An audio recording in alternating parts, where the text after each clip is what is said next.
Hey there YouTube, here's this 2012 Nissan Versa with 3,000 miles. This is actually the new body style because Nissan actually built the older style previous generation Versa even in the same year, most obviously in the hatch version. This is the SL trim, and I would like to do this tour quick if I can, but they always end up being over 12 minutes long. It says pure drive, pure shit. No. So let's do a tour of this one. I once sat in this at the auto show, I think, and I was so disappointed with the interior. It was just crap, even in the highest trim level. But you can take a look around. You can see. Looks rather meh. Start it up. Old school Nissan key, to be expected. Start it up. Sounds like something from the 90s. Whoa! Look at that! I just grabbed on this door to close it and I just dislatched this piece here. That was awful. I almost broke the door panel already. And I just closed the door once. Wow, that was just awful. This is the adjustment here to lift the seat.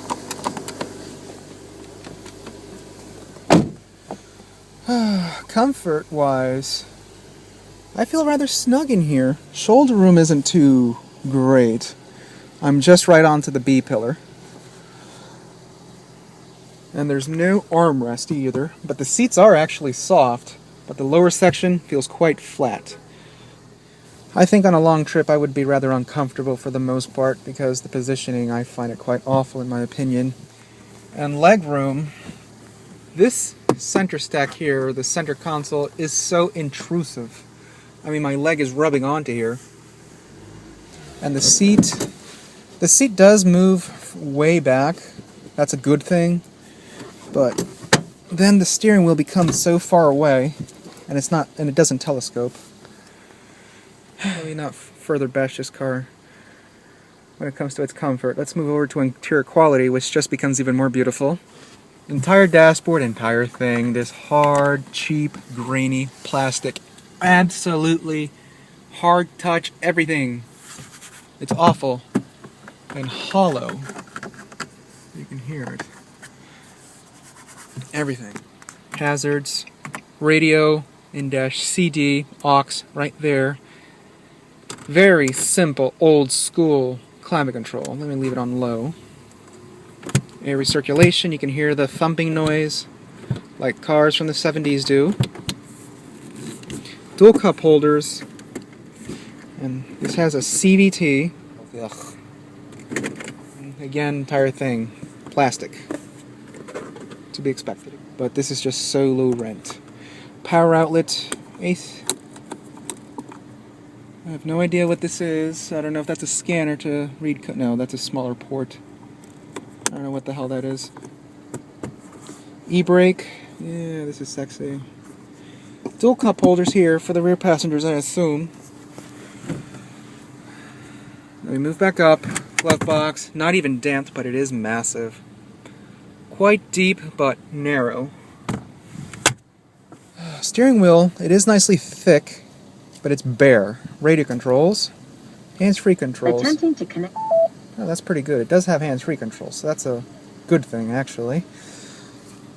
Cruise control, intermittent speed wipers, headlamps.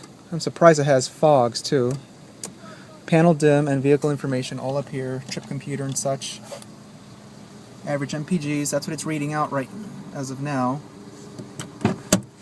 Power mirrors, stability control, dislatch for the fuel lid, hood, entire door panel, all hard touch. It's a rather smooth plastic, but it's also rather cheap to the feel. Armrest, you can see a scratch right there. It's also hard and sounds quite hollow too. This is the only piece here that's soft. It's this little insert here, this cloth. Door pocket, this flimsy thing. You can see how it just separates as I move it. That's awful. Look at this little latch here to dislatch the trunk. Rather cheap looking. Very flimsy too. Looks like it can break easily. Headliner is of a generic paper towel, not padded whatsoever. Here's a lighting fixture. Sun visor, no mirror at all. It's padded somewhat. I don't even want to know. It's not even padded actually. It's more of a hard plastic coated with vinyl. You can see how the vinyl just lifts over here. Very sloppily. You do have a mirror over here, thankfully. No oh shit handles. They actually deleted all the oh shit handles in this car. Them bastards. And you can see the C-pillar back there. That ugly, nasty gap. That's ugly. A-pillar also has a slight gap here, and you can see how it just pushes right in. That's how awful this headliner is. And this 80s style lighting fixture up here in the center with a huge gap on the side. That is so sexy. So, let's check out the back seat, which is actually pretty good. The seat was adjusted roughly to where I liked it. So that's the only bright side so far. The seat is cushiony, but the carpeting also feels very junky. Feels like something you'd lay out into your patio. That's how bad this carpeting is. There's no armrest or anything. But the seats do fold down, just pull on these pins. And there you go. But then you have a headrest intruding here, so you may have to remove the headrest to fold down these seats. They're not flush into the seat like on that Honda Fit that I did recently. Materials do carry over into the back seat when it comes to the door panel. Nothing changes, same as up front. So hollow, this plastic. Oh, sounds like a drum. And rear drum brakes, and this car does ride on 15-inch wheels. The trunk is very good, actually. No complaints when it comes to trunk space. Let's see, get over to the spare tire if it has one. There it is, with its jack and its tools stashed to the side.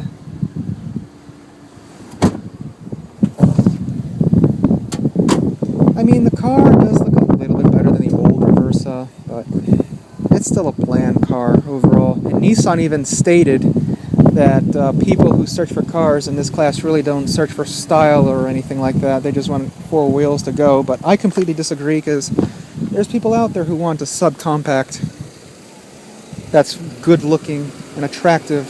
You're not slapped in the face with the image of just how poor you are. I'm sorry, there's no other way how I can say it. Ooh, Nismo.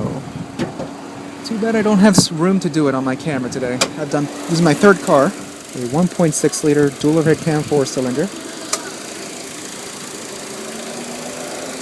Basic stuff here.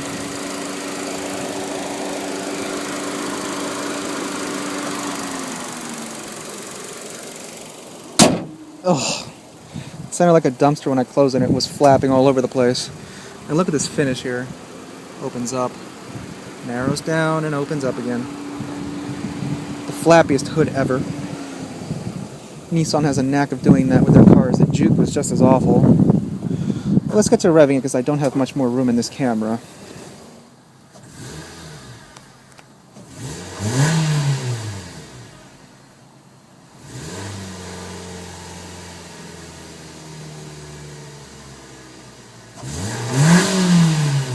Doesn't seem to have a rev limit either.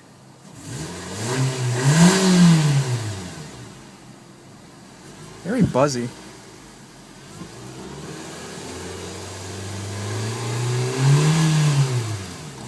Let me close this window.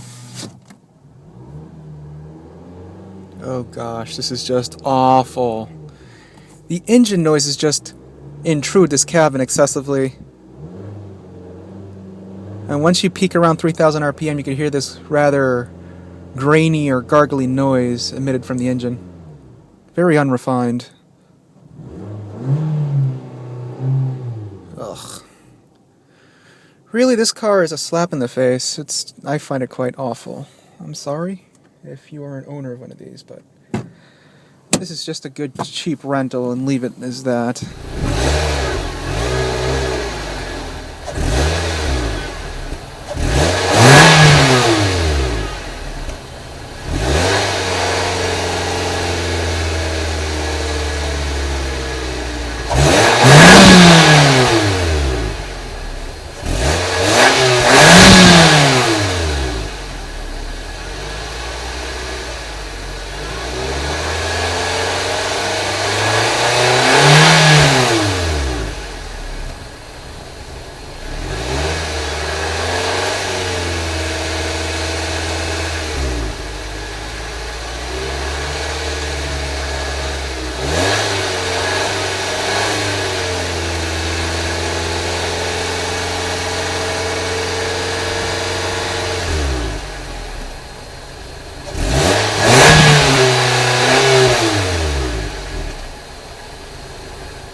So that's it for this 2012 Nissan Versa.